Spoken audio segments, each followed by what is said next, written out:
এই যে রাষ্ট্রপতি হঠাৎ করে এই তাকে তো কখনোই গুরুত্ব দেওয়া হয়নি, এমন না যে তাকে কখনো গুরুত্ব দেওয়া হয়েছে, মাত্র কয়েক মাস আগে তাকে গুরুত্বহীন করে তোলা হয়েছে, তাকে তো কখনোই গুরুত্ব দেওয়া হয়নি। কিন্তু যেই দিনটিতে তফসিল ঘোষণা করা হলো সেই দিনটিতেই তিনি পদত্যাগের ঘোষণা বা জানালেন, এটি কি বার্তা বহন করে? ধন্যবাদ। বিষয়টি আপনি শুরুতে যেভাবে বলেছেন, এটি হলো আসল কথা যে তফসিল ঘোষণা করার পর তার আসলে কোনো কিছু করার নেই। তো কোনো কিছু করার নেই, অথচ তিনি একটি সাংবিধানিক পদ, বাংলাদেশের সবচেয়ে সর্বোচ্চ পদ।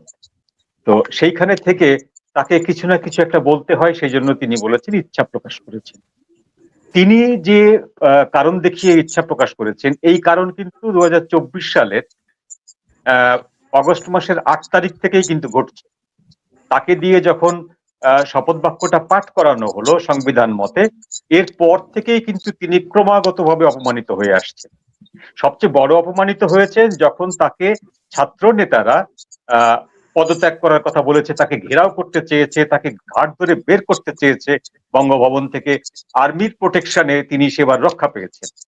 এরপরে প্রোটোকল অনুযায়ী প্রধান উপদেষ্টা প্রধানমন্ত্রীর পদ অলংকৃত করেন। তিনি যতবার বিদেশ সফরে যাবেন সেখান থেকে এসে তার একটি রিপোর্ট প্রদান করার কথা প্রেসিডেন্টের কাছে। এটি হলো প্রোটোকল অনুযায়ী। তিনি কোনোদিন কোনো রিপোর্ট প্রদান করেননি, কোনো তথ্য আদান প্রদান করেননি, এমনকি তিনি ঈদের দিন কোনো তার সঙ্গে দেখাও করেননি। তো এই যে প্রচ্ছন্নভাবে এবং অপ্রচ্ছন্নভাবে, প্রচ্ছন্নভাবে হচ্ছে ছাত্র আন্দোলনের নেতারা, আর অপ্রচ্ছন্নভাবে এই তত্ত্বাবধায়ক সরকারের প্রত্যেকটা উপদেষ্টা তাকে কিন্তু হেয় প্রতিপন্ন করেছেন, অপমানিত করেছেন। তো এইটার পরেও তিনি কিন্তু পদত্যাগের কথা বলেননি বা অপমানিত হচ্ছেন যে এই মর্মেও কিন্তু কোনো অসন্তোষ জানাননি। তিনি কিন্তু অনেক কিছু করতে পারতেন। তিনি তার সাংবিধানিক পদ ব্যবহার করে অনেক কিছু করতে পারতেন। তো তিনি প্রথমেই যে কাজটি করে বসেছেন, এই সরকারকে বৈধতা দিয়ে, এই সরকারের যে হাইকোর্ট থেকে যে আপনার সুপারিশ, যেটি এখনো পর্যন্ত প্রমাণিত না, সেই সুপারিশকে অবলম্বন করে তিনি যখন এটিকে বৈধতা দিয়েছেন, তখন আসলে এই সরকারের বিপক্ষে যাওয়ারও কোনো সুযোগ তার কাছে ছিল না। তিনি এখন বলছেন যে সেনাবাহিনীর সাথে তার যোগাযোগ, সেনাপ্রধানের সঙ্গে তার যোগাযোগ হয়, নিয়মিত কথাবার্তা বলেন, কিন্তু প্রফেসর ইউনূস গত 7 মাসে তার সঙ্গে কোনো দেখাও করেননি, কথাও বলেননি, কোনো সাক্ষাৎ দেননি। তো এই যে তিনি বলছেন, এটা তো আমরা জানি, জনগণ তো টের পাচ্ছে, জনগণ বুঝতে পারছে, কিন্তু জনগণ বুঝতে পারছেন, তিনি বুঝতে পারছেন না, এটি বিশ্বাস করার কোনো কারণ নেই। তিনি সবই বুঝতে পারছেন। তিনি কোনো এক কারণে, তিনি যে কোনো কারণেই হোক, তিনি এই পথটি আঁকড়ে ধরে থাকতে চেয়েছিলেন।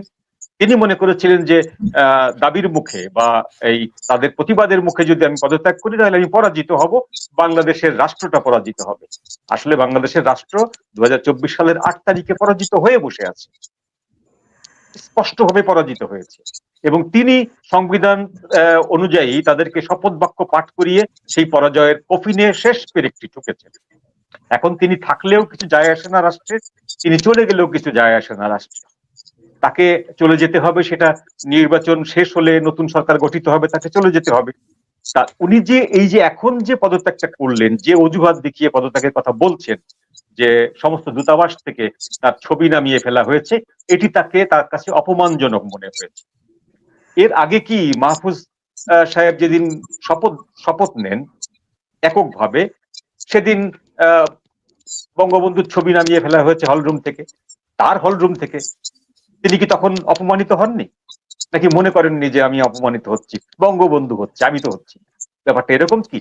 না, বঙ্গভবন থেকে যখন বঙ্গবন্ধুর প্রতিকৃতি সরিয়ে ফেলা হয়েছে, ছবি সরিয়ে ফেলা হয়েছে, তৎক্ষণাৎ তিনিও কিন্তু অপমানিত হয়েছেন। রাষ্ট্রের শীর্ষ ব্যক্তি হিসাবে, রাষ্ট্রের নির্বাহী প্রধান হিসাবে তিনি অপমানিত হয়েছেন, কিন্তু তখন তিনি কিন্তু কোনো সারা শব্দ করেননি। আজকে যে সারা শব্দ করলেন সেটিও কিন্তু সরাসরি না।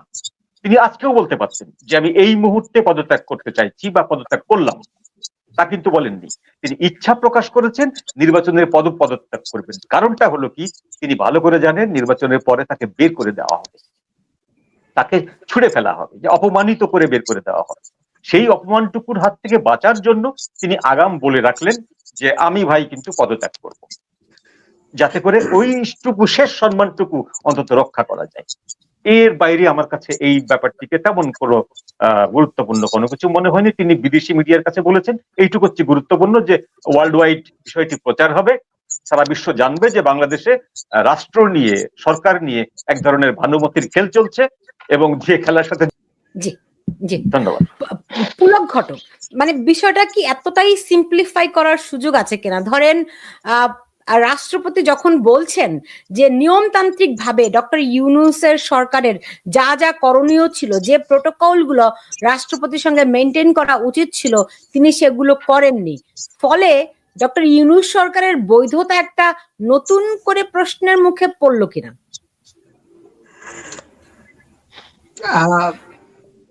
সরলীকরণে তো সুযোগই নেই। আর শুধুমাত্র ব্যক্তিগত মান অপমানের বিষয় এটা না। রাষ্ট্রপতি যখন বলছেন যে আমি পদত্যাগ করব, ঠিক এমন একটা দিনে বলছেন, সে দিনটার কথাও বাদ দেন, ওনার ব্যক্তিগত হয়ে মনে হলো যে আমি চলে যাব, ব্যক্তিগত হয়ে মনে হলো আমি থাকবো। রাষ্ট্রের ব্যাপারগুলো এরকম থাকে না সাধারণত। পিছনে, সামনে, ডানে বায়ে অনেক কিছু থাকে। উনি যখন বলছেন যে সেনাবাহিনী প্রধান আমার সঙ্গে কথা বলেন, ইউনূস কথা বলেন না, এটার মধ্যেও একটা অর্থ থাকে। এবং এখন যখন বলছেন এই কথাটা, তাতেও সেনাবাহিনী প্রধানের পরামর্শটা উনি নিয়েছেন কিনা আমরা কেমনে বলবো? যে তার কথাটা কার, শুধুমাত্রই কি তার মুখের কথা? আমরা রাষ্ট্রাচার বলতে কি হয় কি, ওনার আজকের এই ঘোষণার মধ্যে অনেক অনেক অনেক উপাদান আমার কাছে, আমার চোখে পড়ে অনুমানে, যেগুলো সবগুলোই আমরা একবারে কংক্রিট তথ্য আমাদের হাতে নেই, কিন্তু আমরা কি করি, আমরা তো অ্যানালাইসিস করি যা কিছু ঘটেছে, যা কিছু দেখছি তার মধ্য দিয়ে। এর বাইরে তো আমাদের বলার কিছু নেই। প্রথম যে কথাটা আমি বলবো যে রাষ্ট্র একটা ব্যবস্থা, এটা একটা সভ্যতার ব্যবস্থা। অসভ্য যুগে রাষ্ট্র ছিল না, অর্থাৎ যখন মানুষ সভ্য হয়নি, জ্ঞান বিজ্ঞান এই জায়গায় আসেনি, তো রাষ্ট্র কাঠামো গড়ে ওঠেনি। আদিম মানুষের রাষ্ট্র ছিল না, সমাজ ব্যবস্থা অন্যরকম ছিল। সভ্যতারই ধারাবাহিকতায় আজকেরই রাষ্ট্র, এবং রাষ্ট্রের একটা রাষ্ট্রাচার বলে কথা আছে। এটা শুরু থেকে লঙ্ঘিত হচ্ছে, অর্থাৎ সভ্যতার জায়গা থেকে আমরা বহুদূর সরে গেছি। এই বাংলাদেশ রাষ্ট্র যাদের নিয়ন্ত্রণে, যারা কন্ট্রোল করছে, তারা রাষ্ট্রাচার মানছেন না, কোন প্রকার সভ্যতার ধার ধারছেন না। এটা স্পষ্ট। রাষ্ট্রপতি তার বক্তব্যে এটা বলেছেন এবং বিশ্ব এটা জানলো। এটা এক ধরনের বক্তব্য। আরেকটা হচ্ছে যে এটা তো ক্লিয়ার যে রাষ্ট্রপতিকে নানাভাবে অপমানিত করা হচ্ছিল। বাংলাদেশের সরকার প্রধান, রাষ্ট্রপ্রধান এই গালিগালাজ, অপমান শোনা, বহু রকম লাঞ্ছনা শুনেও রাষ্ট্র ক্ষমতা ছাড়ে না, আমরা নতুন কিছু দেখছি না। এটা একেবারেই মানে বহু ইতিহাসের। মানে কোন সরকার সরাসরি একবারে স্বেচ্ছায় বা রাষ্ট্রীয় দায়িত্ব ছেড়ে দিতে চেয়েছে? সুতরাং ওনাকে গালিগালাজ কে করেছে সেটা ইম্পর্টেন্ট, বা ওই কারণে উনি পদত্যাগ করবেন, ব্যাপারটা ওনার মনে হয় এটা দায়িত্বহীনতাও হতো। যতক্ষণ পর্যন্ত উনি প্রেসিডেন্ট আছেন তার একটা মিনিং আছে। মানে কি আছে, বাংলাদেশে এই মুহূর্তে রাষ্ট্র কাঠামোতে একটা মাত্র বৈধ পদ আছে, সে পদটা কি? রাষ্ট্রপতি। সংসদ ভেঙে দেওয়া হয়েছে, আইন যা পারমিট করে না, আইনগত কর্তৃত্ব বহির্ভূত অবস্থায় সংসদ ভেঙে দেওয়া হয়েছে, এটা আইনগত না। আচ্ছা, সংসদ ভেঙে দিলেও স্পিকার থাকেন সংবিধান অনুযায়ী, স্পিকার পদত্যাগ করেছেন। স্পিকার না থাকলে কে থাকেন? Deputy speaker. ডেপুটি স্পিকার শেষ দিন পর্যন্ত, নতুন সংসদ দায়িত্ব নেওয়া পর্যন্ত স্পিকারের দায়িত্ব পালন করবেন, তিনি জেলে আছেন। বাংলাদেশে তত্ত্বাবধায়ক সরকার নামক কোন ব্যবস্থা সংবিধানে নেই।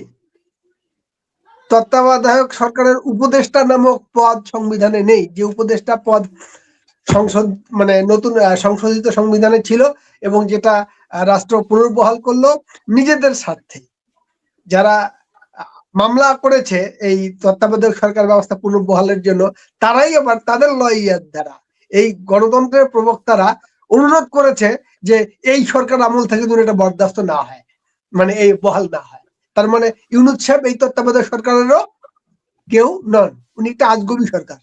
যেদিন শপথ নিয়েছে সেদিন আমি লিখেছিলাম, বাংলাদেশের মাটিতে বসেই খুব বেয়ারাপনা কিছু মানুষ থাকে, আমি তাদের একজন ছাড়িয়ে লিখেছিলাম এটা একটা আজগবি সরকার, এর কোনো ভ্যালুলেস, অস্তিত্বহীন সরকার। হয় কি আপা, যেটা মানে জনগণ কমন সেন্সই বলে, আমাদের মতো এইসব দেশে সাংবিধানিক সরকার না থাকলে ওই যে যেটাকে কৌশলে কেউ উত্তর পাড়া বলে হ্যান মানে, এবং রয়টার্সকে সরাসরি বলে দিয়েছেন সেনাবাহিনীর সেলুটটা যেদিকে থাকে সেটাই সরকার। আইন নাই, আদালত নাই, সভ্যতা নাই, রাষ্ট্রাচার নাই, কিচ্ছু নেই। রাষ্ট্রপতি মানে প্রতি ওনার আস্থা আছে সেনাবাহিনীর, যে ওই পদটা থাকবে, উনি আছে আপনার। তার মধ্য দিয়েই ইউনূসও আছে। কালকে সেলুট ছুড়ে গাড়ি না এমনিতে। সেনাবাহিনীর সেলুটটা না থাকলে আর্মি বললো যে আপনি কে, ও নেই। রাষ্ট্রপতিকে যদি সেনাবাহিনী বলে যে স্যার আপনি স্টেট অফ এমার্জেন্সি ডিক্লেয়ার করেন, বলেন যে এদের বিরুদ্ধে ব্যবস্থা নিতে, আর্মি করবে। এখন আর্মি যদি রাষ্ট্রপতি সেই কমান্ডটা শোনো, এই তো তিনি যদি তার কথা শোনে, আমাদের রাষ্ট্রটা এই অবস্থায় চলছে। তো এইরকম একটা বাস্তবতায় সাংবিধানিক পরিপূর্ণ শূন্যতার মধ্যে আজকে যখন রাষ্ট্রপতি বলেন আমি পদত্যাগ করতে চাই, কয়েকদিন আগে এই যে তত্ত্বাবধায়ক এরা যখন দায়িত্ব নিল, তার কিছুদিন পরে এই মব যে বঙ্গভবনের সামনে পদত্যাগের দাবি করলো, আবার ওরাই উঠে আনলো। এই বিএনপি কাণ্ডজ্ঞান একটা পর্যায়ে মনে হয়েছে যে কাণ্ডজ্ঞান বহির্ভূত কাজ হচ্ছে, কারণ সবগুলো পদ শূন্য হয়ে গেছে এবং রাষ্ট্র এবং আইন এবং আমরা যে সাংবিধানিক ব্যবস্থার মধ্য দিয়ে নতুন করে ক্ষমতায় যাব, সে স্কোপও বিএনপির থাকে না। বিএনপিও তার লোকজনকে ওইখান থেকে উঠিয়ে নিয়ে এসছে। সেনাপ্রধানও বুঝেছে, বা তাদের মধ্যে যে আমরা বারবার টানাপোড়েনের সংবাদগুলো, আমরা তো না, তারা তো বলছে রাষ্ট্রপতি অভিমান করে পদত্যাগ করে, মানে সরি কি বলে যেন, প্রধান উপদেষ্টা ইউনূস সাহেব। এগুলো তো আমরা দেখছি, এগুলো তো আমাদের বলার অপেক্ষায় তারা এই নাটকগুলো তৈরি করেছিলেন, আবার এরা যে অনুরোধ করলো। তো এই যে ব্যাপারগুলো, এর পিছনে হচ্ছে যে ট্রাস্ট অ্যান্ড মিসট্রাস্টের ব্যাপারটা সরকার প্রধানের সঙ্গে, যিনি সরকার প্রধানের দায়িত্ব বা অভিনয়টা পালন করছেন, এই মোহাম্মদ ইউনূসের সঙ্গে সেনাপ্রধানের সম্পর্কের টানাপোড়েন বা মৈত্রী দ্বন্দ্ব যা কিছুই থাকুক না কেন, সেগুলো তো তাদের বক্তব্যে এসছে। এই যে আসিফ উপদেষ্টা থাকা অবস্থায় সেনাবাহিনীর প্রধান সম্পর্কে কথাবার্তাগুলো বলেছে, এই সবকিছু একটা তো বাস্তবতার ইঙ্গিত আমাদেরকে দেয়। রাষ্ট্রপতি পদত্যাগ করতে চেয়েছেন, ওনার ছেলে খেলা, ওনার মনে হলো রাষ্ট্রপতি পদটা শুনে, আচ্ছা এই কথা হচ্ছে যে উনি একটা খুব সিম্পল, খুব চমৎকার কয়েকটা কথা, এই কথাগুলোর মধ্যে একদিকে বার্তা আছে যে উনি আনইজি ফিল করছেন, এই নিয়ে দায়িত্বটা একটা সাংবিধানিক ধারাবাহিকতায় চলে আসবে যখন নির্বাচনটা হবে। এটা ক্লিয়ার পরিষ্কার কথা যে তখন নির্বাচনটা হয়ে গেলে একটি সংসদ প্রতিষ্ঠিত হবে, সেই ওই সময় যদি উনি পদত্যাগ করেন, নতুন সাংবিধানিক সংকট তখন আর হবে না, আরেকটি মানে পার্লামেন্ট আরেকজন রাষ্ট্রপতি নিয়োগ করতে পারবে। এখন যদি উনি পদত্যাগ করেন, কালকে, আজকে, পরশু, যে কোনো দিন, রাষ্ট্রপতি কি হবে, হবে ওই পদে নির্বাচন করবে কে? পুরাতন পার্লামেন্টকে কল করতে হবে রাষ্ট্রপতি নির্বাচিত করতে গেলে। মানে সবগুলো পদ শূন্য হয়ে যায়। রাষ্ট্রপতি পদ পদত্যাগ করা মানে এই মুহূর্তে সাংবিধানিক একটা ইলেকশন শিডিউল ঘোষণা হয়ে গেছে। তার মানে ইলেকশনটা হবে কিনা, এখন ইলেকশন হবে কিনা এটা আবার নির্বাচনের তফসিলটা নিয়ে পরের আলোচনায় যান। আমি শুধু এতটুকু বলছি যে এইটাতে আওয়ামী লীগের দিক থেকে যিনি রাষ্ট্রপতি বর্তমানে আছেন, নিশ্চয়ই আওয়ামী লীগের নির্বাচিত রাষ্ট্রপতি তিনি, শেখ হাসিনার মনোনীত রাষ্ট্রপতি তিনি, এটা তো সত্য কথা। এগুলো তো নতুন করে আমাদের বলার অপেক্ষা রাখে না। সুতরাং তিনি এই নির্বাচনের তফসিল ঘোষণার দিন আন্তর্জাতিক একটি মিডিয়াকে দিয়ে, বাংলাদেশের মিডিয়া তো এইসব প্রচার করার মতো হিম্মতি রাখে না এবং নিজেদের মতো করে বানায়। উনি যথার্থই কাজ করেছেন রয়টার্সকে দিয়ে। রয়টার্স এর আগে সেনাবাহিনী প্রধানের সাক্ষাৎকার করেছিল, আমাদের ওয়াকারুজ্জামান সাহেবের সাক্ষাৎকার প্রথম ওরাই করেছিল, বা বিভিন্ন জনের সাক্ষাৎকার এরাই নিচ্ছে। রয়টার্সকে বলেছেন উনি, রয়টার্স এর মধ্য দিয়ে বিশ্বকেও একটি বার্তা দিয়েছেন যে রাষ্ট্র এইভাবে চলছে বাংলাদেশের। রাষ্ট্রপতি ইউনূসকে একটা ধাক্কা দিয়েছেন, এতে কোনো সন্দেহ নেই যে এরা রাষ্ট্রাচার মানছে না এবং এইভাবেই দেশটা চলছে, আমি এরপর দায়িত্ব ছেড়ে দেবো।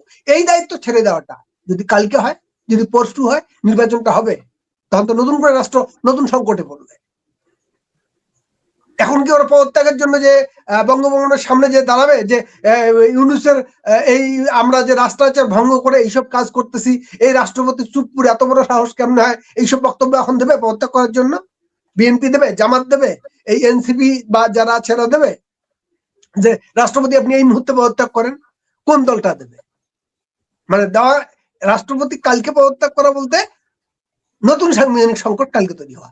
ইলেকশনের পরে যদি উনি পদত্যাগ করেন, তাহলে সাংবিধানিক সংকটের সম্ভাবনাটা নতুন করে ঘটছে না, তখন একটা নতুন ধারাবাহিকতা, নতুন রাষ্ট্রপতি নির্বাচিত হতে পারে। আমার মনে হয় যে আপনার এখন পরবর্তী আলোচনায় যাওয়া উচিত যে নির্বাচন হবে কিনা যে তফসিল ঘোষণা করেছে। ধন্যবাদ। আচ্ছা, নির্বাচন হবে কিনা সেটি তো নিশ্চয়ই একটা মানে আলোচনা করবই, কিন্তু তার আগে মঞ্জুরুল হক, ধরেন যেহেতু রাষ্ট্রপতি শাহাবুদ্দিন চুপ্পু অভিযোগ করেছেন যে গত 7 মাস ধরে ডক্টর ইউনূস তার সঙ্গে কোনো রকম কোনো যোগাযোগ করেননি, এই 7 মাসে তো অনেকগুলো অধ্যাদেশ জারি হয়েছে, তাহলে রাষ্ট্রপতির অনুমোদন ছাড়া তো আর অধ্যাদেশ জারি হতে পারে না, তাহলে সেই অধ্যাদেশগুলো কে জারি করলো?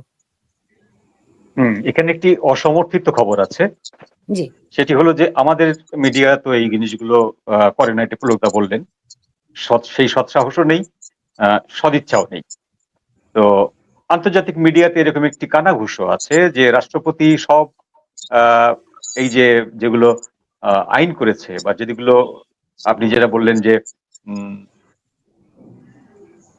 যে আইনগুলো করেছে মানে তত্ত্বাবধায়ক মানে ইন্টারিম, তো তাহলে কি রাষ্ট্রপতি এগুলো সবগুলো সই করেছেন? নিয়ম হচ্ছে যে যেহেতু অধ্যাদেশগুলো জারি হয়েছে এবং সেগুলো চালু হয়েছে সেহেতু এগুলো সই করেছেন।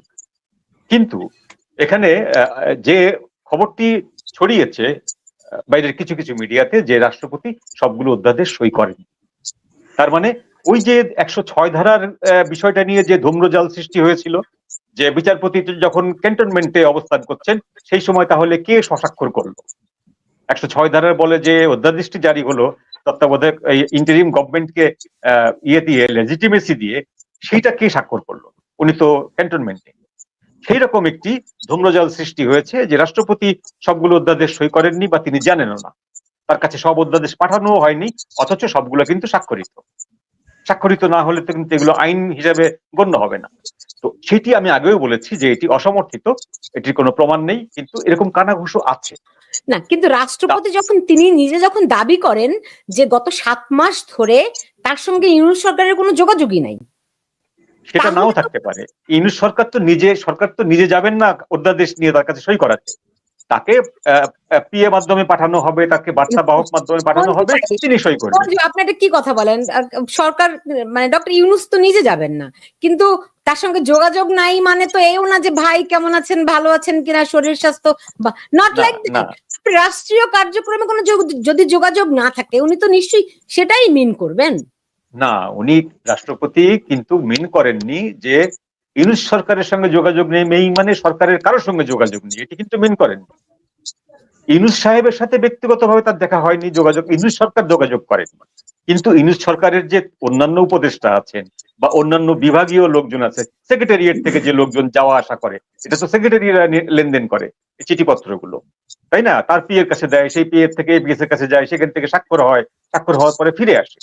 এই কাজগুলো যদি না ঘটতো, তো গত 7 মাসে যদি আপনি 7টি অধ্যাদেশ জারি হয় এবং সেগুলো যদি রাষ্ট্রপতি স্বাক্ষর না করেন, তাহলে কোন শক্তি বলে তারা জারি করেছে? নিশ্চয়ই স্বাক্ষর করেছেন, অথবা স্বাক্ষর জালিয়াতি হয়েছে, অথবা অন্য কিছু হয়েছে। এখন তিনি যে এখন বলছেন, আমরা কিন্তু জানি না যে তিনি যে বলছেন যে ইউনূস সরকার আমার সঙ্গে যোগাযোগ করেননি 7 মাস, এইটি কি ব্যক্তি মোহাম্মদ ইউনূস নাকি সরকারের কোন রকম কোন প্রতিনিধি, এটি কিন্তু উনি ক্লারিফাই করেননি।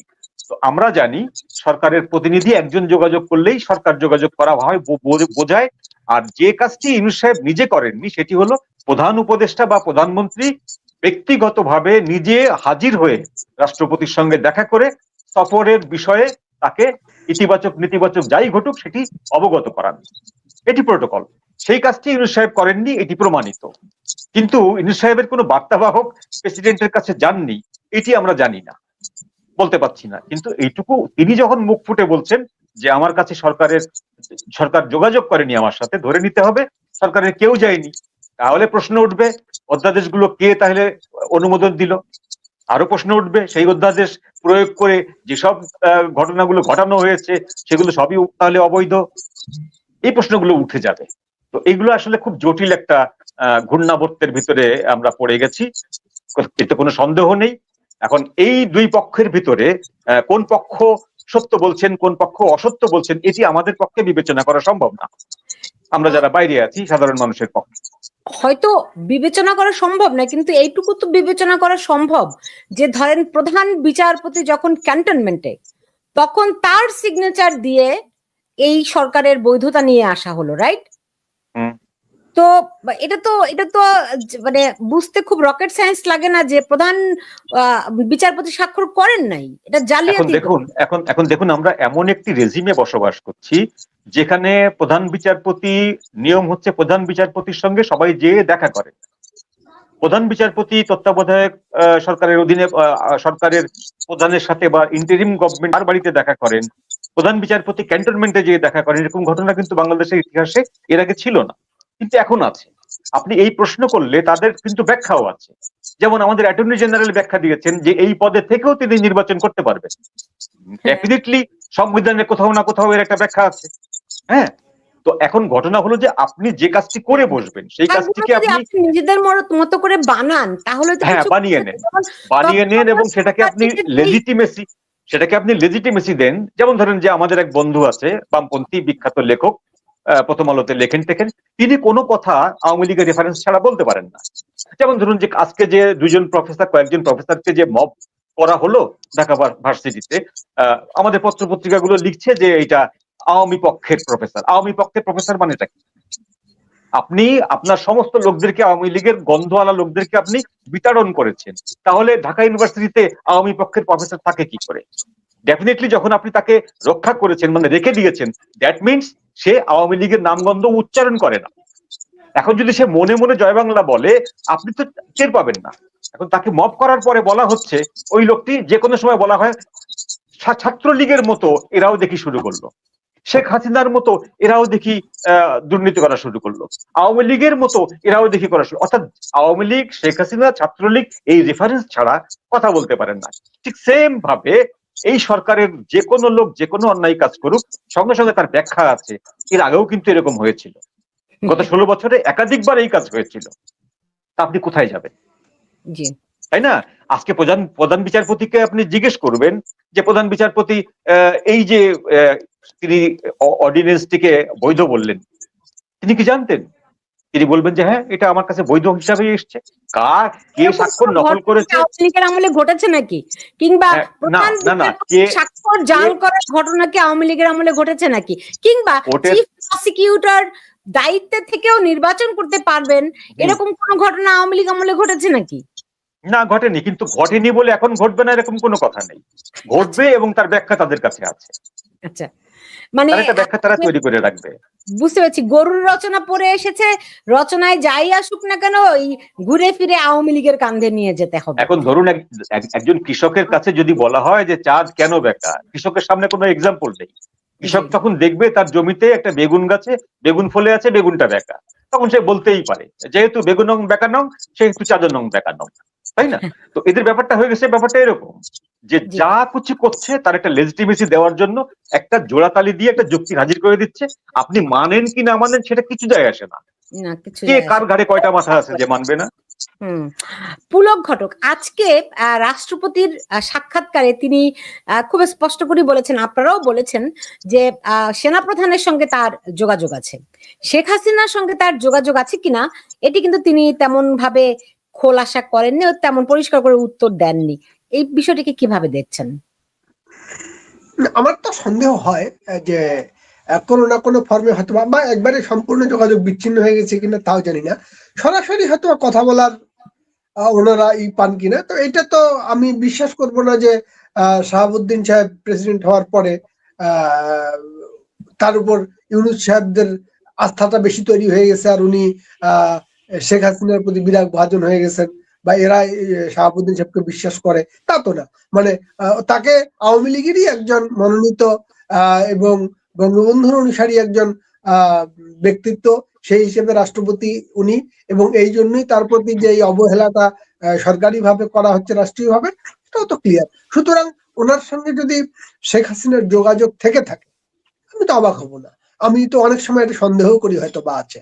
আর এই কথাটা তো সত্য যে উনি বলেছেন যে আমাকে প্রধানমন্ত্রী পদত্যাগ পত্র দিয়ে যাননি, তার মানে বৈধ প্রধানমন্ত্রী তার এই সেন্সে তার এই বিষয়টি থাকতে পারে যে তার কাছে উনি চাইলে পরামর্শও নিতে পারেন, কারণ রাষ্ট্রপতিকে প্রধানমন্ত্রীর পরামর্শ অনুযায়ী পদত্যাগ করতে হয় বা সিদ্ধান্তগুলো নিতে হয়। যে এই মুহূর্তে যদি পদত্যাগ সাধারণত পদত্যাগের সিদ্ধান্তটা ওরকম হয় না, কিন্তু প্রধানমন্ত্রীর পরামর্শ অনুযায়ী তিনি কার্যক্রম করেন। উনি নিজেই বলেছেন যে আমি কোনো পদত্যাগপত্র পাইনি। আর একটা কথা এখানে দেখেন আপনারা, 106 অনুচ্ছেদ সংবিধানের যে কথাটা বলছেন, এই কথাটা কিন্তু আমি আরেকটু বলি, আগে ওগুলো নিয়ে কথা হয়েছে বিভিন্ন সময়, আপনারাও এখানে হয়তো আলোচনা করেছেন। 106 অনুচ্ছেদ কিন্তু কোনো সুপ্রিম কোর্টের রায় নয়। 106 অনুচ্ছেদ অনুযায়ী একটা মতামত বা পরামর্শ, আইনগত যখন শূন্যতা থাকে, জটিলতা থাকে, একটা মতামত ওখানে চাওয়া হয় সুপ্রিম কোর্ট থেকে, যে আমরা এইরকম একটা শূন্যতার মধ্যে কিভাবে কি করব। এটা সাধারণত সরকারের পক্ষ থেকে সিক করা হলে, এটা পরামর্শ চাওয়া হলে ওরা একটা আইনগত পরামর্শ দেয় যে এই অবস্থায় এইটাই করেন। উপস্থিত তো যায়নি। তো এই স্বাক্ষর জালিয়াতি যদি ঘটে থাকে তাহলে এটি একটি অবশ্যই ক্রাইম, এবং সেই ক্রাইম শাস্তিযোগ্য, এবং আজ হোক 10 বছর পরে হোক 15 বছর 20 বছর পরে হলেও কিন্তু এটি সামনে আসবে। জি জি, পুলক ঘটককে আবার পেয়েছি আমরা। পুলক ঘটক, আপনি বলছিলেন আপনার ধারণা যে হয়তো শেখ হাসিনার সঙ্গে রাষ্ট্রপতির কোনো না কোনো ফর্মে হয়তো যোগাযোগ আছে। এটা অনেক বড় একটা স্টেটমেন্ট কিন্তু আপনি করেছেন। তো কিন্তু আমরা তো জানি যে রাষ্ট্রপতি এক ধরনের নজরবন্দি আছেন, তার গতিবিধি খুবই সীমিত, তার ফোন তো অবশ্যই রেকর্ড তো হয়ই, কোনো সন্দেহ নাই তাতে। তার প্রেস উইং পর্যন্ত তুলে দেওয়া হয়েছে। কিসের ভিত্তিতে আপনার এটা মনে হলো? দেখেন, তারপরেও তিনি রাষ্ট্রপতি, এবং রাজনীতি এমন একটা জিনিস, আপনি যদি একবারে রাজতন্ত্রের আমল থেকে প্রহার ষড়যন্ত্রের যত নাটকীয়তা আছে তার মধ্যে দেখবেন যে কোনো না কোনো ফর্মে তাদের যোগাযোগ বিভিন্ন রকম থাকে। শুধু প্রধানমন্ত্রীর সঙ্গে আছে এটা আমি মনে করি না। আমার ধারণা বিভিন্ন রাষ্ট্রের সঙ্গেও তার যোগাযোগ কম বেশি আছে। এটা সাধারণত রাষ্ট্র পর্যায়ে যখন যোগাযোগ গুলো ফর্মালি হয়, তো ফর্মালি হলে সেটা মেসেজ যায়, কিন্তু ওনার ওই জন্য প্রেস উইংটা উঠিয়ে দেওয়া হয়েছে, যে ওনার উইং সাধারণত ওনার অনুগত হয়ে কাজ করবে, কিন্তু সে প্রেস উইংটা জনাল ভাইকে তো প্রথমেই সরিয়েছে। যাই হোক, তো এই ব্যাপারগুলো হচ্ছে যে পরিপূর্ণভাবে যোগাযোগ বিচ্ছিন্ন করা এই প্রযুক্তির যুগে আরো কঠিন। যখন প্রযুক্তি এতদূর ছিল না তখনও প্রশস্ত কর্মকর্তা কর্মচারী থাকে, কাছের জন থাকে, ঘনিষ্ঠ জন থাকে।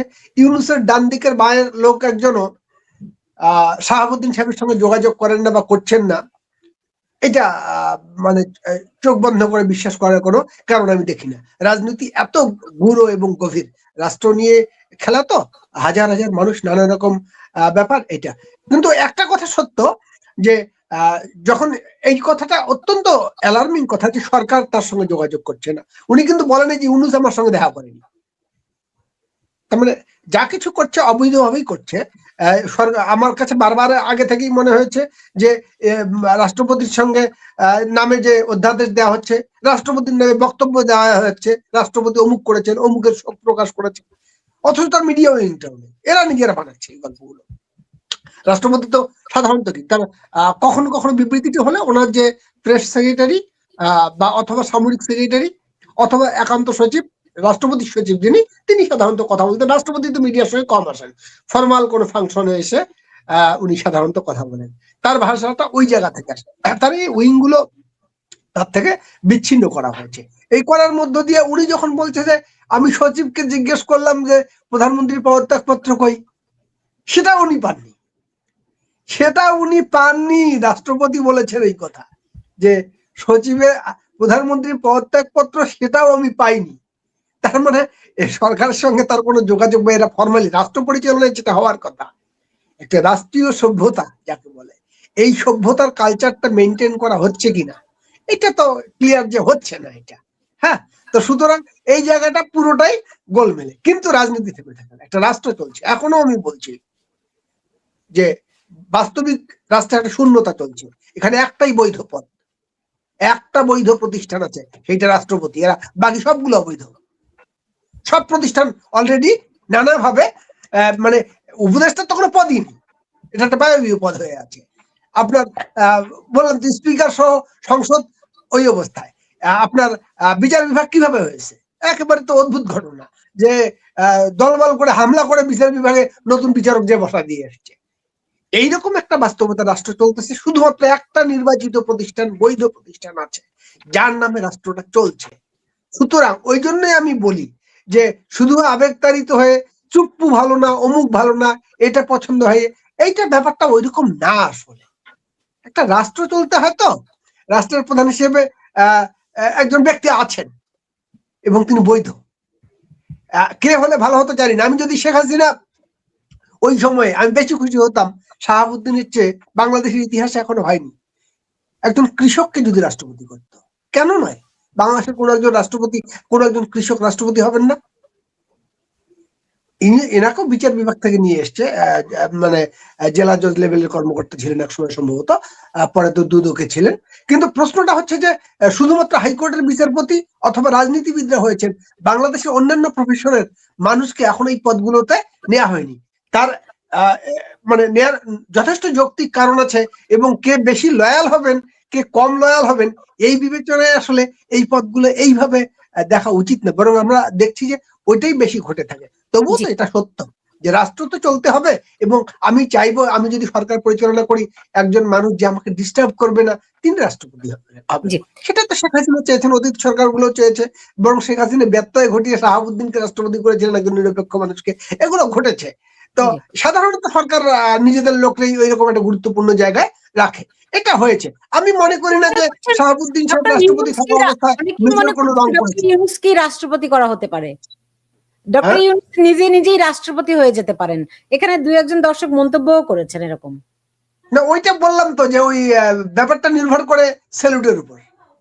টুপি খুলে না বা টুপি পরে তারা কোথায় স্যালুট দেবে তার উপর হবে এটা। ভাই এখন ওর সংবিধান চলছে না। জনাব মঞ্জুরুল হক, এরকম কি হওয়ার চান্স আছে নাকি? ইউনূস সাহেব রাষ্ট্রপতি হবেন না? এখন যদি এই নির্বাচনের পরে আর নির্বাচনের আগে, যদি শাহাবুদ্দিন সাহেব নির্বাচনের আগে কোনো কারণে, এই যে বলেছেন তিনি ইচ্ছা প্রকাশ করেছেন পদত্যাগের, ইচ্ছা প্রকাশ করা আর পদত্যাগ করব, এই দুইটা কথার ভিতরে পার্থক্য আছে। তো তিনি ইচ্ছা প্রকাশ করেছেন, যদি ইচ্ছাতেই থাকে তাহলে কোনো সমস্যা নেই। যদি তিনি বলেন যে হ্যাঁ আমি অমুক দিন পদত্যাগ করব, সেটা যদি নির্বাচনের আগে হয়, তাহলে ওইরকম একটি ফরমেশনের সম্ভাবনা আছে। একটি জাতীয় সরকার, যে ফরমেশনটাকে বলা হয়েছিল যে তত্ত্বাবধায়ক সরকার ব্যবস্থা পরবর্তী নির্বাচন থেকে বলবৎ হবে, এই নির্বাচনে না, সেটাকে আবার এগিয়ে আনা হতে পারে, যে এই নির্বাচনেও সেই ব্যবস্থাটি হতে পারে। তার আগে একটি জাতীয় সরকার গঠিত হতে পারে, সকল দলের অংশগ্রহণ। সকল দল মিনস আওয়ামী লীগ, জাতীয় পার্টি 14 দল বাদে বাকি সকল দল যারা আছে বাংলাদেশে, বাকি আর ওই 14 দল এবং আওয়ামী লীগের তো বাংলাদেশেই নাই, এরা কপ্পুর হয়ে গেছে, হ্যাঁ কপ্পুরের মতো উবে গেছে। তো এখন এই দলগুলোকে নিয়ে একটি জাতীয় সরকারের মতন ফরমেশনটি গঠন করে সেটার হেড অফ ওই গভর্নমেন্ট হতে পারেন প্রফেসর ইউনূস সাহেব, এবং তার অধীনেই 3 মাসের ভিতরে নির্বাচন হতে পারে। এটিও হতে পারে 2018 ফর্মুলায়, সেটিও হতে পারে। আমরা জানি না, কিন্তু অনুমান করা যায়, সম্ভাবনা কিন্তু একেবারে আপনি ফেলে দিতে পারেন না। জি, পুলক ঘটকের কি মনে হয়? দেখেন, আমি একটা জিনিস অন্তত বুঝতে পারছি, আমার অনুমান হচ্ছে, এখনো বুঝতে বলতে কেমনে বলি যে এটা বুঝতে পারছি, এত অস্পষ্ট বিষয়। কিন্তু একটা বিষয়, শুধুমাত্র একটা জিনিস বলি, বিএনপি কি তারেক রহমানকে বাদ দিয়ে নির্বাচন করবে? বা করলে বিএনপি কেমন করবে? তারেক রহমান কিন্তু ভোটার না। আচ্ছা, বাংলাদেশ রাষ্ট্রের উনি ভোটার না, তফসিল ঘোষণা হয়েছে। তফসিল ঘোষণা করার পরে ভোটার তালিকার দাড়ি কমা সেলিকম পরিবর্তন করার কোনো সুযোগ নেই। তার মানে তারেক রহমান আসেনও নি, ভোটারও হননি, এই নির্বাচনে প্রার্থীও হতে পারবেন না। আইন লঙ্ঘন করে যদি একজন ব্যক্তিকে ফেভার করে যে অমুকের জন্য আইন আলাদা, তাহলে বাকি প্রতিদ্বন্দ্বী প্রতি তো অন্যায় হলো, পক্ষপাত হলো, এটা তো বৈধ হবে না।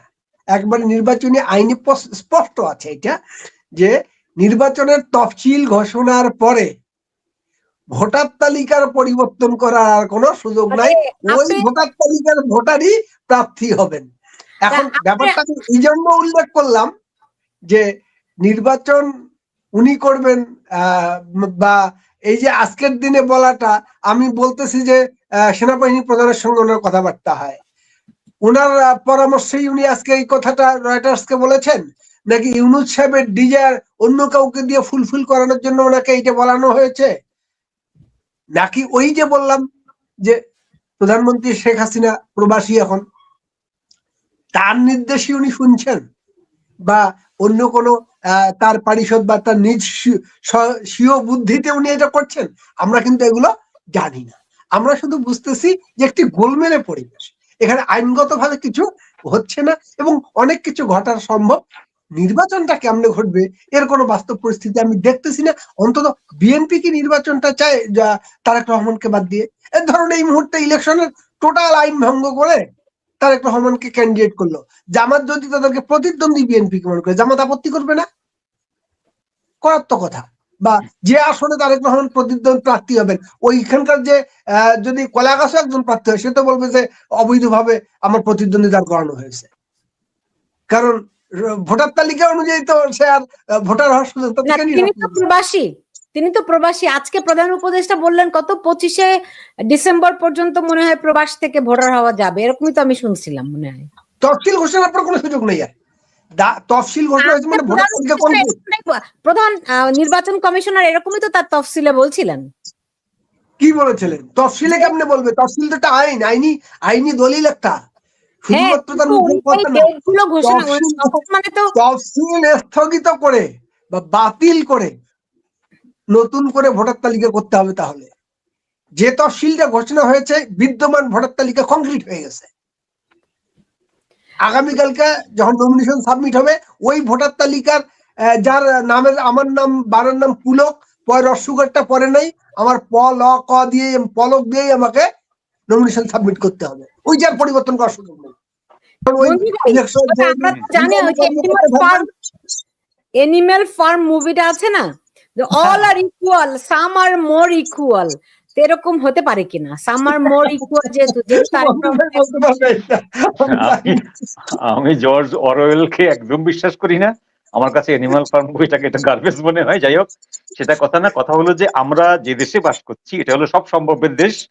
পুলকদা যেটি বললেন সেটি আমারও কথা, কিন্তু আমি এর ভিতরে আরেকটা সম্ভাবনা দেখি।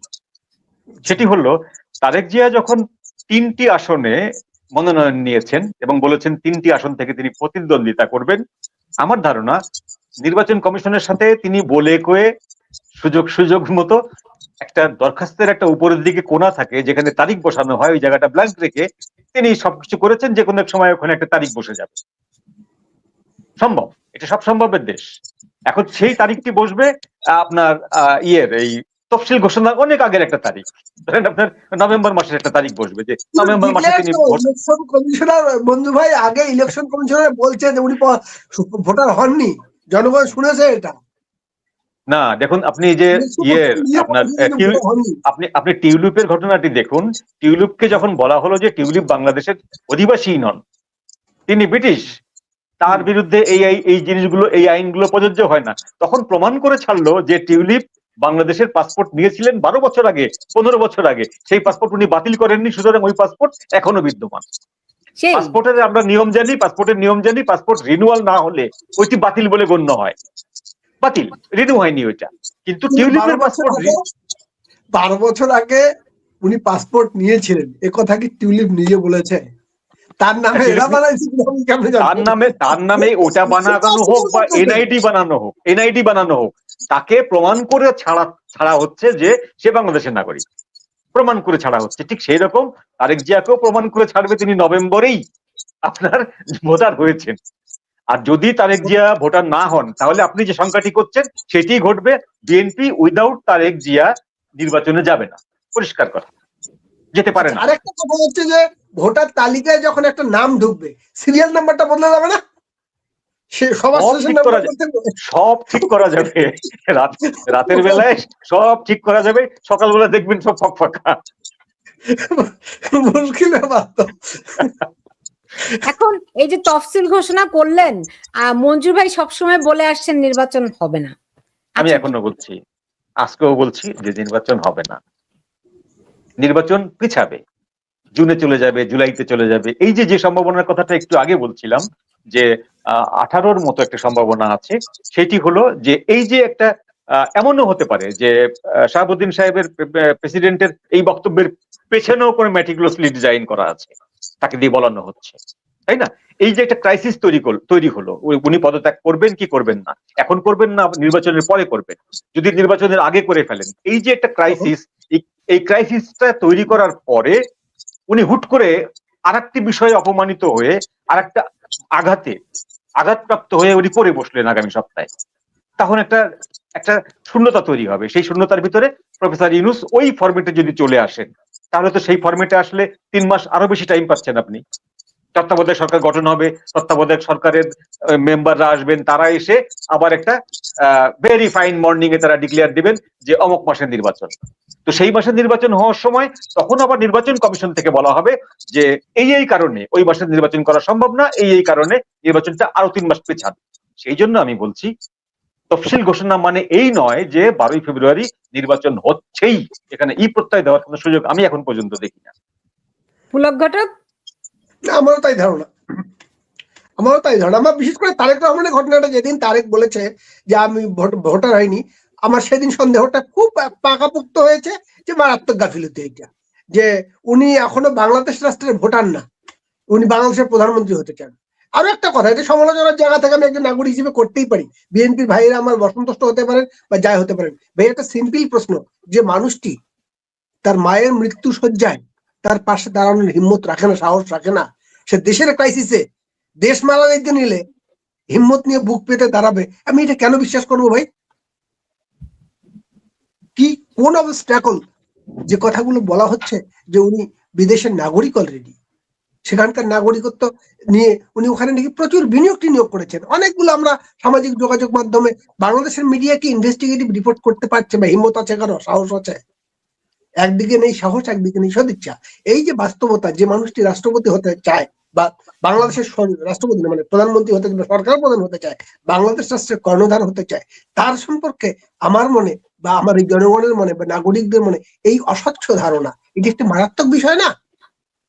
উনি, আমরা চোখের সামনে দেখছি ওনার মা এখন শেষ শয্যায়, সেই মানুষটার পাশে দাঁড়ানোর ওনার হিম্মত নেই, সাহস নেই, এবং একমাত্র সন্তান তিনি, 5 সন্তান আছে, 4 ভাই যারা আছে, বোনরা দাঁড়িয়ে আছে, তা না, উনি একমাত্র সন্তান এখন জীবিত যিনি মায়ের পাশে দাঁড়াবেন, সেটা ওনার করার সাহস নেই বা সামর্থ্য নেই। এবং বলছে যে ওনার সিদ্ধান্তটা ওনার একা নেওয়ারও মতো নাকি কেউ কারো দ্বারা উনি নিয়ন্ত্রিত। হু আর দোজ পার্সনস বা হু আর দোজ অথরিটিজ? কোন সে অথরিটি যার দ্বারা উনি নিয়ন্ত্রিত হন, যার দ্বারা উনি এই সহজ সাধারণ সিদ্ধান্তটা নিতে পারেন না? আমি একটি সাধারণ কথা বলি, এই যে ভদ্র মহিলা বাংলাদেশ একাধিকবার প্রধানমন্ত্রী হয়েছিলেন, খালেদা জিয়া, তিনি মাঠে ময়দানে নেমে সাধারণ মানুষের মধ্যে দাঁড়িয়ে দলটাকে গঠন করেন নাই? তার ভয় ছিল না?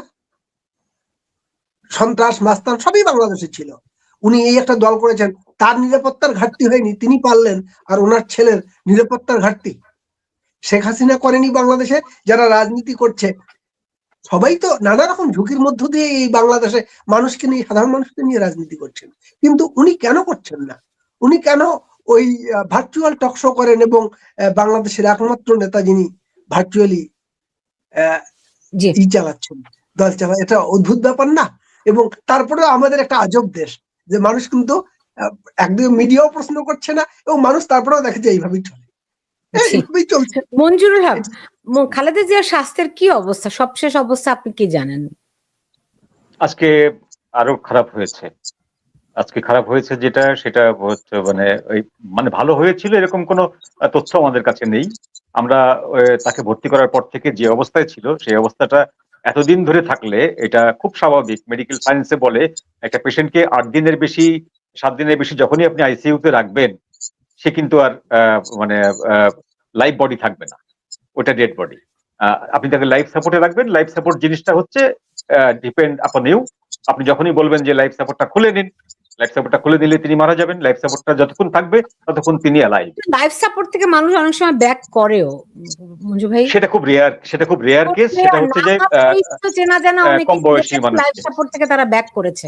এখন ওনার যে বয়স, উনি যে রোগে ভুগছেন, তাতে যদি লাইফ সাপোর্ট হয়, আমি জানি না লাইফ সাপোর্ট কিনা, তাতে যদি লাইফ সাপোর্ট হয় সেখান থেকে ব্যাক করার ব্যাপারটা খুবই একটা অলিক ব্যাপার হবে।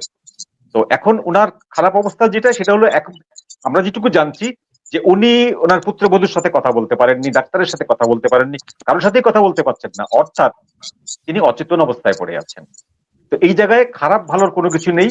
আমরা তাকে ধরে নিতে পারি যে তিনি যে অবস্থায় আছেন এই অবস্থায় মানুষ থাকলে এটাকে লাইফ বলে না। তো এই জন্য তার জন্য এটা খারাপ। এই খারাপকে ভালো করার কোনো সুযোগ নেই। এই খারাপকে আপনি লন্ডন আমেরিকাতে নিয়ে ভালো করার কোনো সুযোগ নেই। যদি ভালো হয় উনি এখানেই ভালো হবেন, সেটুকু আর কি ধারণা করা যেতে পারে। জি, পুলক ঘটক, আপনি শুনছিলেন যে মঞ্জু ভাই বলছিলেন যে তিনি গত প্রায় 1 বছর ধরেই বলছেন যে ফেব্রুয়ারিতে নির্বাচন হবে না। আজকেও তাই বললেন। তফসিল ঘোষণা হয়েছে, তাও তিনি বললেন যে 12 ফেব্রুয়ারি নির্বাচন হবে না। আপনার কাছে কি মনে হয়? আমি তো বলছি যে নির্বাচন যারা প্লেয়ার, দেখেন একটা নির্বাচন হলে কি হয়, আওয়ামী লীগ বলা হচ্ছে যে রাতের নির্বাচন করেছে, ভোটারবিহীন নির্বাচন করেছে, বা কি বলে যেন একতরফা নির্বাচন করেছে। বিএনপিকে কখনো বলেছিল তুমি ভোটে আসিও না? যদি পছন্দ না হয় তবুও বিএনপিকে এনে ওই গণভবনে প্রধানমন্ত্রী বৈঠক করেছে, আপনার ইলেকশনটাতে আসেন, বা সবাইকে বারবার ডেকেছে। হয়তো বা পরিবেশটা এমন ছিল, ওরা মনে করেছে ইলেকশনে আসা সম্ভব না, আমরা ইলেকশনটা করব না।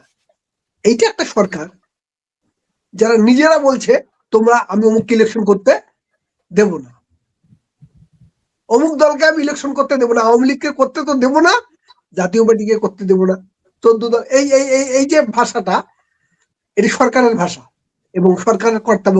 দেব কি দেব না ওনাদের ইচ্ছা বা দয়া বা মর্জির। তার মানে এইটা নির্বাচন করার তো একটা প্রেক্ষিতই না। আচ্ছা, এটা হচ্ছে একটা দিক। আর একটা দিক হচ্ছে যে যাদেরকে আপনার যদি বড় প্লেয়ার হিসেবে এদেরকে বাদ দিলেন, যে 50% ভোটেরও বেশি জাতীয় পার্টি আওয়ামী লীগ, এই দুটোকে যদি একসঙ্গে আপনি করেন, 50% বেশি জনগণের সমর্থনেরা হোল্ড করে। আমি এই জায়গাটা একটু শেষ করে পরের পয়েন্টে যাই। আপনাকে আমি ধরুন, জাতীয় পার্টি যদি আওয়ামী লীগের সঙ্গে মনে করে যে আমি এই ধরনের ভোটারবিহীন নির্বাচনে বা একতরফা নির্বাচনে আমি যাব না, আমিও বয়কট করব। আওয়ামী লীগ যদি ঘোষণা দেয় আমি নির্বাচনটা বয়কট করব, আমি রংপুরের 26টা আসনের কথা বলতে পারি, যেখানে 1 নম্বরে জাতীয় পার্টি, 2 নম্বরে আওয়ামী লীগ, অথবা 1 নম্বরে আওয়ামী লীগ, 2 নম্বরে জাতীয় পার্টি।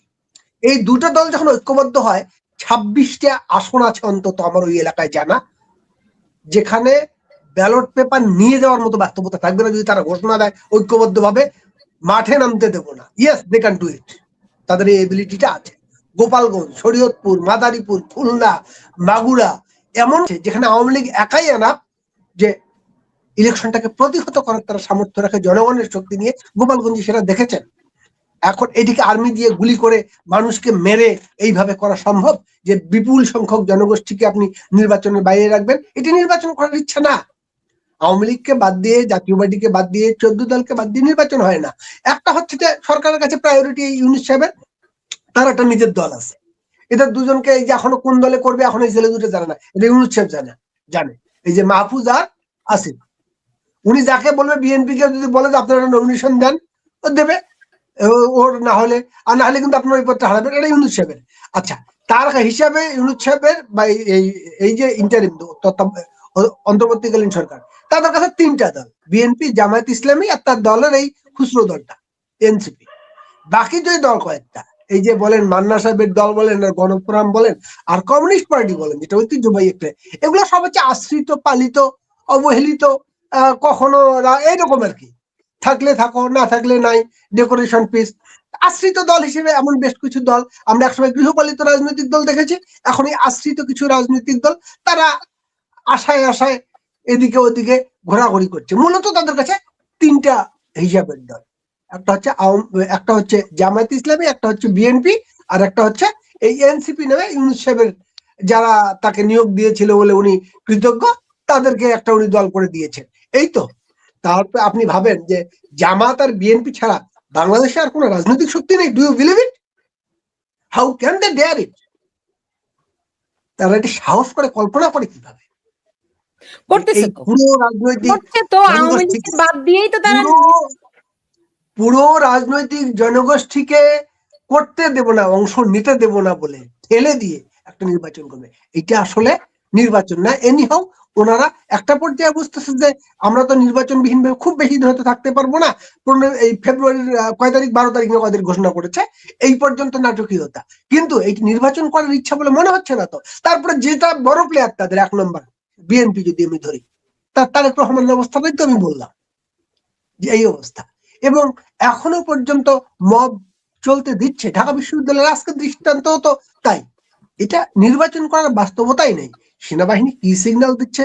সিভিল অ্যাডমিনিস্ট্রেশনে আজকে কিছুক্ষণ আগে 5 জনকে অ্যারেস্ট করেছে, ভিতরে গ্যাঞ্জামটা চলছে। ইয়াকে সালেউদ্দিন সাহেবকে, অর্থ উপদেষ্টাকে ঘেরাও করে রেখেছিল, 2 দিন থেকে চলছে। আজকে ওদের 5 জন নেতাকে অ্যারেস্ট করেছে রাত্রিবেলা, এই ইয়ার শ্রমিক, এই আপনার সচিবালয়ের কর্মচারী। তার মানে সিভিল অ্যাডমিনিস্ট্রেশন কিভাবে ভাবছে? আমি পুলিশ ডিপার্টমেন্টের কথা একটু বলি, যে কথাটা হয়তো আপনারা এভাবে ভাবেন কিনা। আমি কথাবার্তা বলে যতটুকু বুঝি, একটা আমাদের জনগণের মধ্যে যেহেতু 2 ভাগ আছে, পুলিশ, আর্মি, বিডিআর, সকল মানে সিভিল সবখানেই 2 রকম মানুষ আছে। কেউ হয়তো প্রো আওয়ামী লীগ বা প্রো বিএনপি বা নানা রকম মানুষ আছে। বর্তমান বাস্তবতা বলে এত কিছু লোক, এত দলীয়করণ করার পরে, আওয়ামী লীগ ছেটিয়ে বিদায় করে দেওয়ার পরেও পুলিশ বাহিনীর মোটামুটি 90% পুলিশ মনে করে আওয়ামী লীগের আসা উচিত, নইলে তারা বিচার পাবে না। কোন পুলিশটা আছে যে পুলিশ হত্যার বিচার চায় না? আমি খুব ভালো করে খোঁজ নিয়ে বোঝার চেষ্টা করেছি, তারা পুলিশ হত্যার বিচার চায়। অন্তত ও অন্যগুলো হোক বা না হোক, তারা পুলিশ হত্যার বিচার চায়, যেটা বিচার বন্ধ করে রেখেছে 19। তার মানে এইরকম একটি মনে হচ্ছে নির্বাচন করতে চায়, এইটা একটা আমার কাছে সন্দেহজনক ব্যাপার শুরু থেকেই ছিল। এবং যখন তারেক রহমান সাহেব ভোটার হয়নি, তখন আমার সন্দেহটা বেশ পাকা হয়েছে মনে। আজকে যখন হঠাৎ করে শাহাবুদ্দিন সাহেব বললো যে আমি পদত্যাগ করতে চাই, এটা শাহাবুদ্দিন সাহেব হঠাৎ করে এই বোধোদয় হবে এত সহজ ভাবে আমি সঙ্গে সঙ্গে নিতে পারিনি। আমার কাছে অনেক কিছু মনে হয়েছে, এই আর কি কথা। জি, কিন্তু অবস্থার দৃষ্টিতে তো মনে হচ্ছে যে কোনো না কোনো ভাবে একটা ইলেকশন তারা হয়তো করে নেবে। মঞ্জুরুল হক, আমি এখানে 3টি কারণ বলি, যে 3টি কারণের জন্য নির্বাচন হবে না বলে আমি বিশ্বাস করি। সেই 3টি কারণের একটি হচ্ছে যে পুলকদা যেটি বললেন, যে তারেক রহমানের ভোটার না হওয়া হোক, বা বিএনপির যে এখন যে তাদের কন্ডিশন, তাদের নেত্রীর যে জীবন মরণ অবস্থা, এই অবস্থায় তারা নির্বাচনের ব্যাপারে মাথা ঘামাতে পারছে না, বা দল গঠন করা, দলকে উজ্জীবিত করতে পারছে না, তারা এই কাজে ব্যস্ত রয়েছে। এবং তাই থাকার ভিতরে কিন্তু বিএনপির ভিতরে 2-3টা ভাগ হয়ে গেছে। একটি ভাগ মনে করছে খালেদা জিয়াকে নিয়ে আমাদের খুব বেশি মাথা ঘামানোর দরকার নেই, উনি আল্লাহর হেফাজতে চলে গেছেন, আল্লাহ যা করবে করবে। আরেকটি গ্রুপ মনে করছে যে ওনার জীবন মরণের উপরে নির্ভর করছে বাংলাদেশের তাদের দলের নির্বাচনে জয়ী হওয়া বা পরাজিত হওয়া, বা তাদের ভবিষ্যৎ। সুতরাং সবকিছু হচ্ছে খালেদা জিয়া কেন্দ্রিক। তো এই জায়গাটা থেকে বিএনপি নির্বাচনের ব্যাপারে এখন পর্যন্ত কিন্তু আশাবাদী না যে তারা 12ই ফেব্রুয়ারির নির্বাচনে যোগ দেবে। বিএনপি কিন্তু এখন পর্যন্ত খুব দায়িত্বহীন ভাবে এটা বলেনি, এবং ঘোষণা হয়ে যাওয়ার পরে, তফসিল ঘোষণা হয়ে যাওয়ার পরে এখন পর্যন্ত বিএনপির কোনো বিবৃতি পাওয়া যায়নি। তফসিলকে সাধুবাদ জানিয়ে, ধন্যবাদ জানিয়ে, আহ্বান জানিয়ে বিরাট বিজয় মিছিল করে ফেলেছে অলরেডি। হ্যাঁ, জামাত করেছে, কিন্তু ওরা করেনি। এটা হলো নাম্বার 1। নাম্বার 2 হচ্ছে নির্বাচন এবং গণভোট একই দিনে করা হয়েছে, যেটি বিএনপির দাবি ছিল। তার মানে ধরে নিতে হবে যে বিএনপির দাবিটি এখানে মান্য করা হলো, এবং জামাতের দাবি ছিল গণভোটটি আগে অনুষ্ঠিত করতে হবে, নির্বাচন পরে। তার মানে জামাতের দাবিটি কিন্তু গৃহীত হয়নি। তো এখন যদি বিএনপি নির্বাচন থেকে সরে যায়, তাহলে কিন্তু জামাত এই ব্যাপারে আর মুভমেন্ট করবে না। যদি বিএনপি নির্বাচনে টিকে থাকে, তাহলে জামাত এই ব্যাপারে আবার ইস্যু তুলবে যে গণভোটটাকে অন্তত একদিন আগে হলেও করতে হবে। তার মানে তফসিল আর একবার ঘোষণা করতে হবে। এবং জামাত যদি বলে যে গণভোট একদিন আগে না হলে বা 2 দিন আগে না হলে আমরা এই নির্বাচনে যোগ দিব না বা নির্বাচন হতে দিব না, তাহলে নির্বাচন হবে না। নাম্বার 2। নাম্বার 3 হচ্ছে আপনি মার্কিন যুক্তরাষ্ট্রের একটা অংশ, মার্কিন যুক্তরাষ্ট্র সরকারের পুরোটা না, ডিপ স্টেট বাদে অন্য যে অংশটা আছে, সেই অংশ আপনাকে বারবার করে মনে করিয়ে দিয়েছে যে শুড বি ইনক্লুসিভ। ভারত আপনাকে একাধিকবার মনে করিয়েছে, সর্বশেষ মনে করিয়েছে should be inclusive. Awami League সহ একদম ব্যাখ্যা দিয়ে বলেছে যে আওয়ামী লীগ, অন্যান্য দল, সব দল সহ আপনাকে নির্বাচন করার জন্য আমরা অনুরোধ করছি, এটা আমাদের দাবি। তা আপনি এতগুলো দাবিকে আঙ্গুলের তুড়ি দিয়ে উড়িয়ে দিতে পারেন। কখন উড়িয়ে দিতে পারেন? নির্বাচনের আগ পর্যন্ত। কিন্তু নির্বাচন আপনি করে ফেলতে পারবেন না, কারণ আপনি জানেন যে এই যে শক্তিগুলো আপনাকে বলছে যে আমরা এটা চাই, এরা কিন্তু এটাকে আপনাকে বাধ্য করতে পারে না। সামরিকভাবে আপনাকে আক্রমণ করে এটা কাজ করতে বাধ্য করতে পারে না। কোনটা পারে? আপনি কাজটি করে ফেলার পরে আপনি যখন হাত পাতবেন, আপনার শূন্য হাতটি তারা শূন্য অবস্থায় ফিরিয়ে দিতে পারে। এবং শূন্য হাতটি শূন্য অবস্থায় ফিরিয়ে দিলে এদেশের কি হবে সেটি আমরা 150 টাকা কেজি পেঁয়াজ কিনে বুঝতে পারছি। ঠিক আছে, আজকে যে ভারত দয়া করে পেঁয়াজটা আবার বেচতে রাজি হয়েছে অভিমান ভুলে গিয়ে, কালকে যে ভারত আবার বলবে না যে পেঁয়াজ কেন, আমি গঙ্গার পানি পর্যন্ত বন্ধ করে দেব। গঙ্গার যে চুক্তি আগামী জুন মাসে নবায়ন করার কথা সে আমি করব না, আপনি কি করবেন? জনগণ কোথায় যাবে? তো এই ভয়টাও কিন্তু, এই প্যানিকটাও কিন্তু আপনাকে থাকতে হবে। এটা হলো নাম্বার 3 প্যানিক। এই 3টি কারণে আমি এখনো বলছি 12 ফেব্রুয়ারির নির্বাচন সম্ভব না, হবে না, এটা পিছাবে। এখন ইনক্লুসিভ নির্বাচনের কথা তো শেখ হাসিনা সরকারের আমলেও অন্যান্য দলগুলো, ধরেন আমেরিকা বলেছে, ব্রিটেন বলেছে, ইউরোপীয় ইউনিয়ন বলেছে, সবাই কম বেশি বলেছেন। আমি এখানে একটু যোগ করি। আমেরিকা ওই সরকারের, ওই আওয়ামী লীগ সরকারের নির্বাচনটা পছন্দ হয়নি বলে আমেরিকা তার যে প্ল্যান ছিল ডিপ স্টেটে, সেই প্ল্যানটা হয়তো 4 বছর 5 বছর পরে এক্সিকিউশনে যেত, সেটা 5 বছর আগে চলে এসছে। আমরা কি ফলাফল দেখিনি? আমেরিকাকে চটিয়ে শেখ হাসিনার কি তার ফলাফল পাননি? আমেরিকা তো বলেছে আমরা ওই নির্বাচনটা পছন্দ করি না, যদিও শেখ হাসিনা নির্বাচনে কিন্তু বিএনপিকে নেব না বলেননি, বিএনপিকে ডেকেছেন, বিএনপি আসেনি, তাই না? আর এখানে সরাসরি বলা হচ্ছে আমরা এদেরকে নেব না। তো এইটা আমেরিকা বাদ দিন, বিশ্বের যে কোনো গণতান্ত্রিক দেশ, 5টি পরাশক্তি সহ যে কোনো গণতান্ত্রিক দেশ বলবে আপনি একটি দেশের 50% ভোটাধিকারকে যারা ডিজার্ভ করে এরকম কয়েকটি দলকে আপনি বাদ রাখতে পারেন না। দ্যাট ওয়াজ নট ইনক্লুসিভ, আপনি পারেন না। কিন্তু তারা কি করবে? আপনাকে নির্বাচনটা বন্ডুল করতে দেবে না, বন্ডুল করাবে না, আপনাকে বোমা মারবে না, প্লেন পাঠাবে না। যেটা করবে আপনার সমস্ত ফান্ড বন্ধ করে দেবে। আপনার ফান্ড বন্ধ করে কি অবস্থা হয় বাংলাদেশের মানুষরা হাড়ে হাড়ে টের পাবে। এই যে দুঃসাহসটা করবে না, করা উচিত না।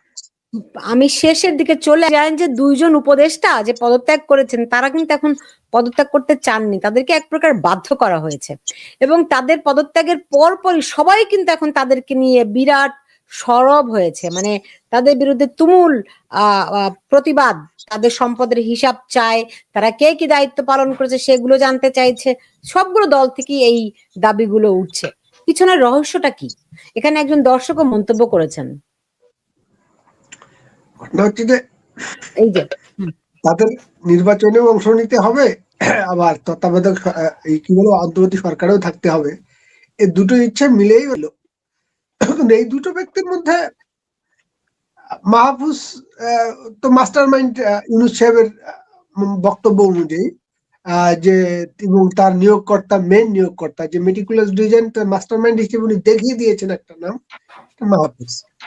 মাহফুজের রক্ষাকর্তা ইউনূস সাহেব যতক্ষণ আছে এবং আসিফ সাহেব যারা আছে এদেরকে ইনি রক্ষা করবে বলে আমার ধারণা। কিন্তু ওই যে পদত্যাগের পরপরই তাদের বিচারের যে দাবিটা উঠছে, শুধু এই কয়েকজনের না, তো এতে প্রত্যেকেরই এই ভয়টা আছে। ইউনূস সাহেব নিজেরও আছে,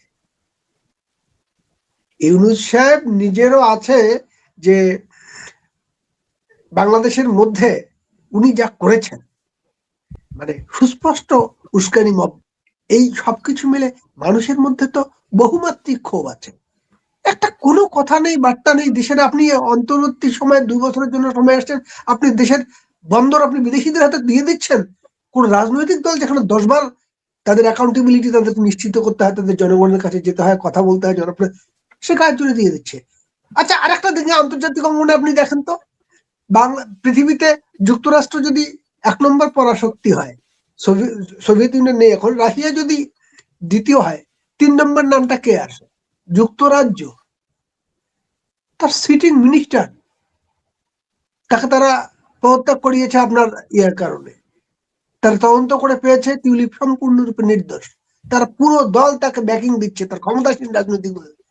আপনি তার সরকারের বিরুদ্ধে ডিরেক্টলি এখানে খেলতেছেন, মানে এত ক্ষমতাসীন।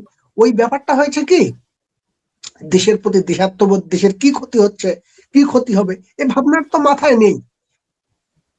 ওই ভাবনায় থাকলে এত বড় রাষ্ট্রের সঙ্গে এই খেলাটা কেউ খেলে? যুক্তরাজ্যের সঙ্গে খেলছি ভাই, সরাসরি তাদের মন্ত্রীকে, তাদের এমপি কে, তাদের সরকার দলীয় এমপি শেখ হাসিনার সঙ্গে আপনার ব্যক্তিগত বৈরিতা, শত্রুতে চরিতার্থ করেন, এইটা একরকম। কিন্তু যদি টিউলিপের বিরুদ্ধে রায় দিল, হাস্যকর রায়, টিউলিপের কি বলে সুপারিশে তার মাকে নাকি প্লট দিয়েছে। সারা পৃথিবীর কাছে এই যে মেসেজটা, হাসিনার বিরুদ্ধে রায় দিলে তো এত খবর হতো না।